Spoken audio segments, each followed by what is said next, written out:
What do you get when you mix Minecraft and Left 4 Dead 2? Well, apparently this game, a co-op PvE game where you play as dwarves and must mine minerals and defend yourself and your teammates from oncoming waves of aliens lurking in the mines. This is Spades, and today I'll be talking and reviewing Deep Rock Galactic.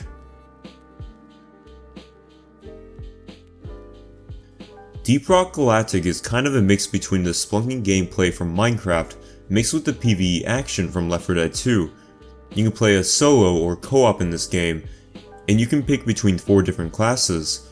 The Gunner, a class that is focused on outputting maximum damage, and is equipped with a zipline gun to help his team easily get around the map.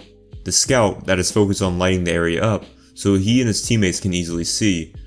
The Engineer, that focuses on crowd control and is equipped with a platform gun to easily make platforms for himself and his teammates. And then the Driller, who can easily dig through rock and make passageways for his team to pass through. Each character is unique, each class have different weapons and playstyle, and not one feels the same.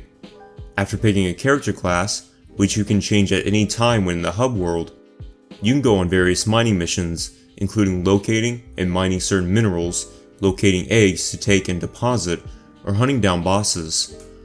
They're all pretty fun, but I find the hunts to be the most fun, as it requires a lot of planning and teamwork.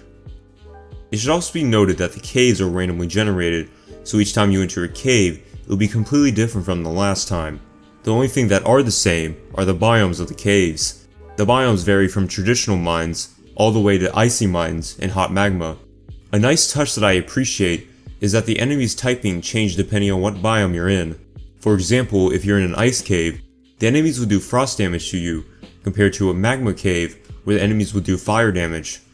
It's a nice touch that keeps the gameplay interesting. Talking about the gameplay heavily relies on good teamwork, team communication, and if you don't have 4 players in your party, what classes you play as. After completing a mission, you must travel your way back to the drop pod before it leaves without you. It makes it a fun, adrenaline rush against the clock kind of endgame. Once you and your teammates make it back to the drop pod, the mission is over, and you get class XP, which goes toward whatever class you were playing as, XP for your level, and gold, which you can spend on all sorts of things, including weapon mods, armor mods, and customization options, which include hats, beard trims, and different armor. Also, if you rank up your class enough, you can unlock different guns, and then eventually a promotion, which acts as a prestige in other games. It should also be noted that at the moment, there are 5 different difficulties, with the lowest difficulty being honestly super easy, but relaxing, and the higher difficulties being almost stressful, but more fun, as so much more stuff is going on, you have to constantly communicate and work together with your team if you want to survive.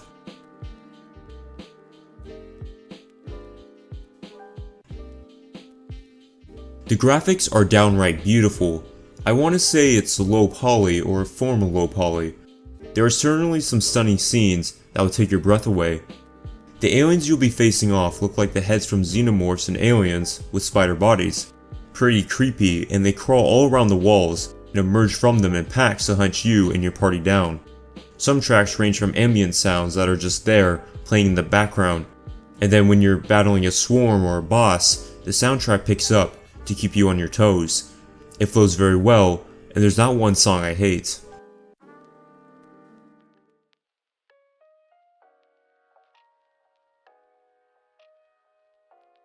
Let's get this out of the way. The single player isn't the best in my opinion.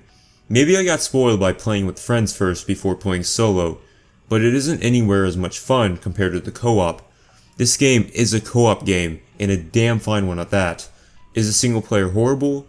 Not necessarily. It just isn't for me, and if you're planning on playing this game mostly solo, I would look elsewhere. The game tries to make up for it by giving you a bot in-game that lays down suppressing fire and helps you get minerals that are out of reach. You can also upgrade the spot in the hub as well. I appreciate the devs doing this instead of just leaving you by yourself, but I recommend playing with at least one other player, as in co-op, it's probably the most fun you may ever have in a game.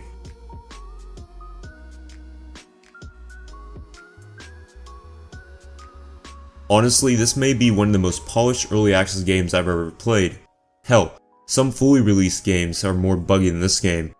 I ran into some weird bugs like my screen doing weird things after I complete a mission, then my character starts to walk by himself for a few seconds. But I haven't encountered any game-breaking glitches.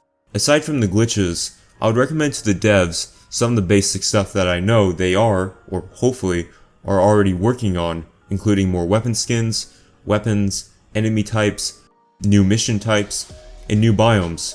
However, the one thing that I really want to see are armor skins. I really wish you can change the color of your armor for your class, but as of right now, you can't. That I believe would be a really nice addition.